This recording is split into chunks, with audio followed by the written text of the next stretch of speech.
காதலுக்கு பொருள் என்னடா குமரா நீ இருக்கும் இடம் தானடா காவலுக்கு வேலுண்டு ஆடலுக்கு மயிலுண்டு கோவிலுக்கு பொருள் என்னடா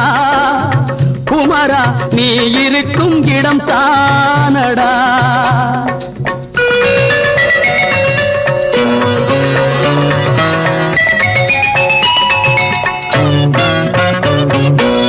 நதிகளிலும் மலர்களிலும்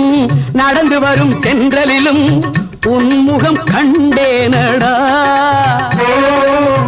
உன்முகம் கண்டேனடா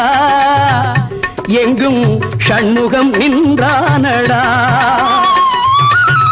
ஓம் முருகா என்றவுடன் உருகுதடா உள்ளமெல்லாம் ஒரு கணம் சொன்னேனடா அங்கே சரவணன்